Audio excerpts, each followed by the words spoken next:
नमस्कार, आप देख रहे हैं न्यूज 28 भारत। मैं हूं आपके साथ साक्षी शर्मा और आइए नजर डालते हैं आज की खास खबरों पर।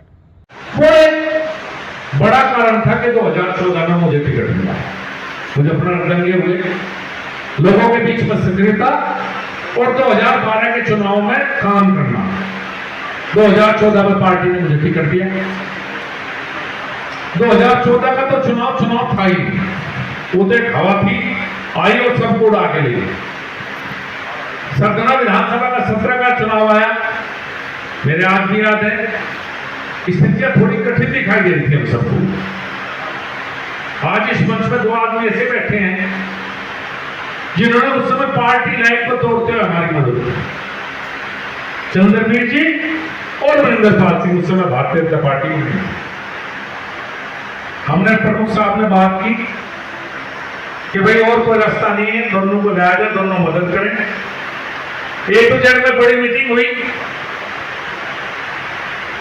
और मेरे विचार से उस मीटिंग के बाद बहुत कुछ माहौल बदला और हम अच्छी तरह से 2017 का विधानसभा चुनाव जीते। और मैं तो एक बात बताऊं, कोई और हो ना हो, मैं दोनों का 2017 में जो समर्थन दिया था उसका एहसान आज भी इनका हूं, क्योंकि वो समर्थन दोनों ने मेरे कहने से दिया। 2019 का चुनाव बहुत मुश्किल चुनाव था।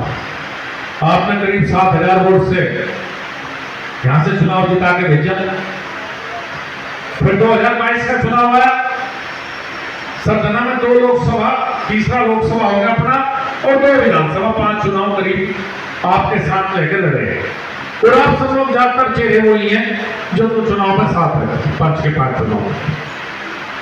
और मैं ईश्वर को साक्षी रह कहता हूं, और आप सबको अच्छी तरह पता है, इन 5 के 5 चुनाव में भारतीय जनता पार्टी के लिए जितनी मेहनत मेरे से हो सकती थी, 2 विधानसभा, 3 लोकसभा, 5 के 5 करी।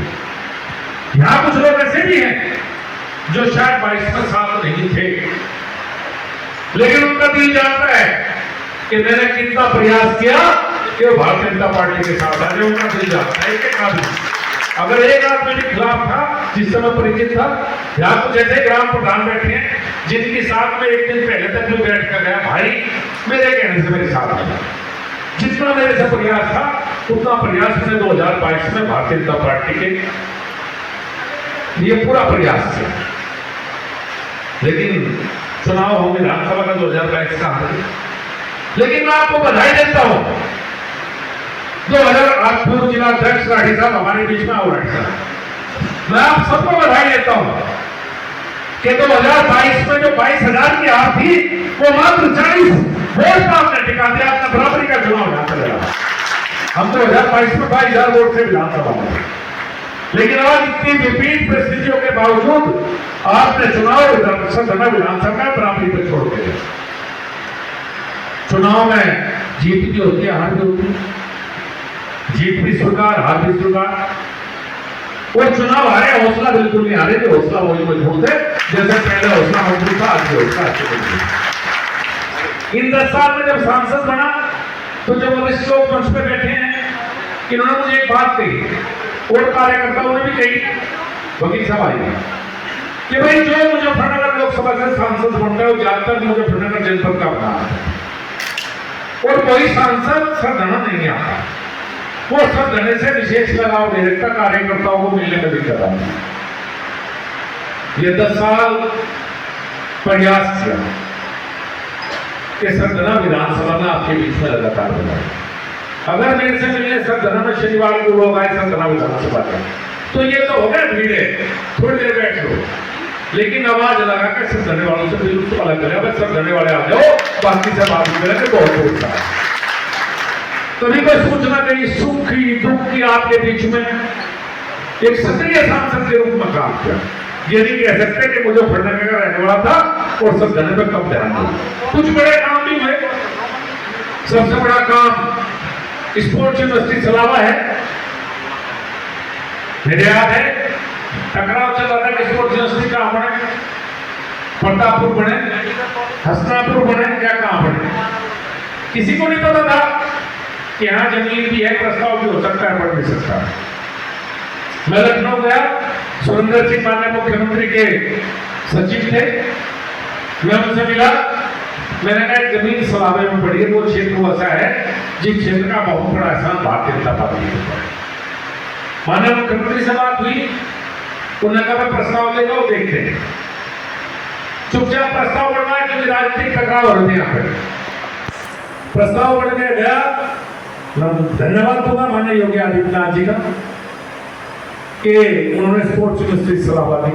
एक बात और बताऊंगा, उस गांव के पूर्व प्रधान जो समय प्रधान हुआ करते थे और जो चुनाव में मेरे खिलाफ हुए, वो पहला व्यक्ति था जिसे मैंने फोन किया कि तेरे यहाँ यूनिवर्सिटी करवा दी। इस जिले में माननीय मुख्यमंत्री सूर्यदेव जी का संजीव बालियान के अलावा किसी को नहीं पता था कि स्पोर्ट्स यूनिवर्सिटी सलाह लाने जा रहे, किसी को खबर नहीं थी का मौका, किसी ने सोचा भी नहीं था सपने में कि यहाँ स्पोर्ट्स यूनिवर्सिटी आ सकती।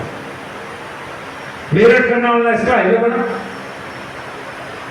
प्रधानमंत्री ग्राम सड़क योजना की सड़कों से मवाना क्षेत्र विशेष रूप से जोड़ने का प्रयास किया। वहां सड़कों की दिक्कत थी।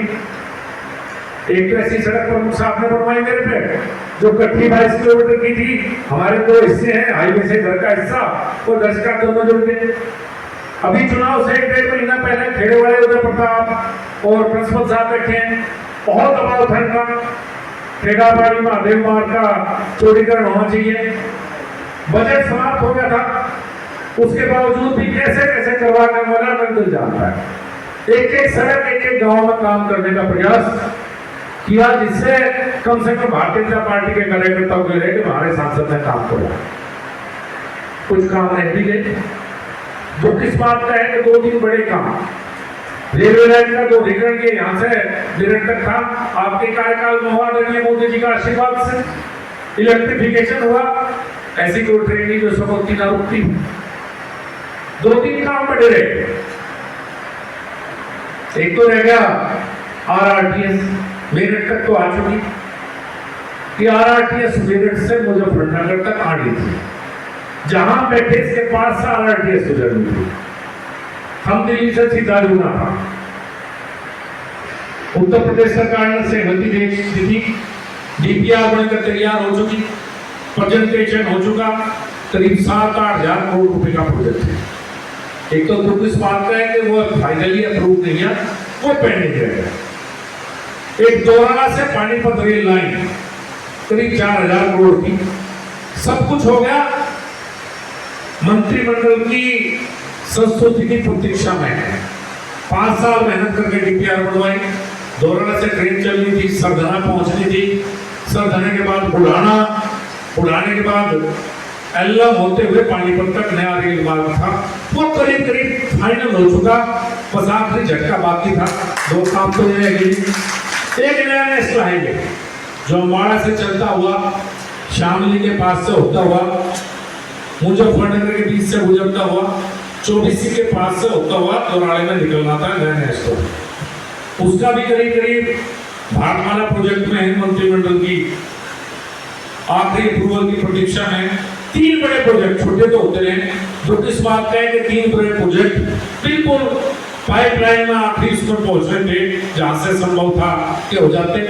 उनका पता नहीं अब क्या होगा, कोशिश करेंगे कि मैं आपका हूँ 3 बड़े प्रोजेक्ट सरधना विधानसभा से जुड़े हुए, जिन्हें कोशिश रहेगी मेरा कि कभी ऐसा मौका आया तो मैं तो प्रयास करूंगा।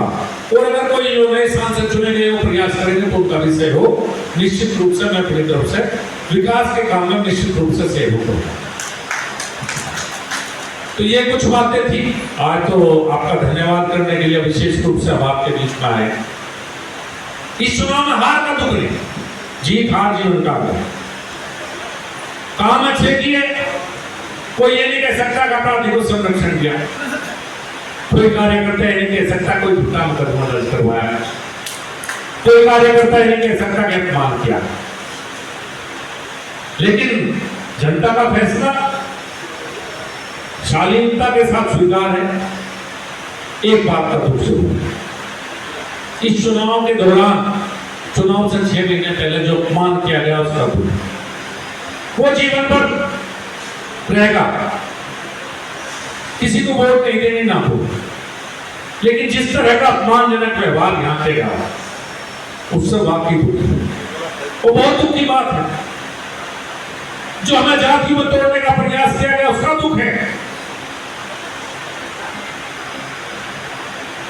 मकान के आधार पर वोट देना दे कोई बात नहीं, लेकिन जाति के आधार पर आप तोड़ने का प्रयास करोगे तो जो माँ है हमारी पार्टी भारतीय जनता पार्टी हम सबकी माँ है, तो माँ के साथ धोखा है, संजीव पासवान के साथ धोखा नहीं है। साथ उस अपमान का दुख रहेगा जिस तरह का व्यवहार कुछ गांव में करने का प्रयास किया है लगातार। कम वोट ज्यादा वोट कोई बात नहीं, लेकिन हम सबकी एक जिम्मेदारी भी है जो आज यहाँ हॉल में मौजूद है। हमें जातियों में समाज को नहीं बंटने देना, ये हम सबकी जिम्मेदारी भी है। कुछ लोग कमजोर जो हमें करना चाहते हैं, बांटना चाहते हैं, हमें बंटने देना।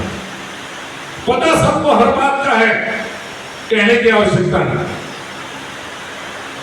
ये 5 साल आपके बीच रहूंगा, ऐसे ही आपके सुख दुख में आऊंगा। 15-20 दिन सोचने के लिए थे सबसे।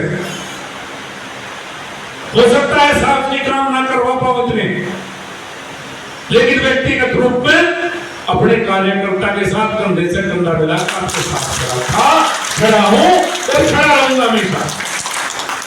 पॉजिटिव राजनीति करेंगे जी, निगेटिव राजनीति नहीं करने की। पार्टी ने बहुत कुछ दिया है, 2 बार सांसद, मुजफ्फरनगर में जन्म लेने वाला पहला व्यक्ति हूं जो केंद्रीय मंत्री बना। ये भारतीय जनता पार्टी और नरेंद्र मोदी का आशीर्वाद है जी। जितना बहुत सम्मान आपने दिया, बहुत प्यार आपने दिया, आपका मान सम्मान हमेशा करूंगा। कोई कार्यकर्ता न सोचे कि कहीं कमजोरी आता है। पहले ये था कि फोन कर देते थे अधिकारियों को, अभी हो जाएगा क्या आपके साथ थाने में चल जाया करेंगे, हो क्या है। कार्यकर्ता की जिम्मेदारी है जी पूरी। आप सब इतनी बड़ी संख्या में आए, आप सबका बहुत बहुत धन्यवाद।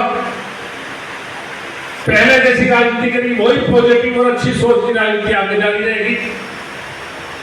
आपके बीच में हमेशा बना रहूंगा। बहुत बहुत धन्यवाद, बहुत बहुत धन्यवाद।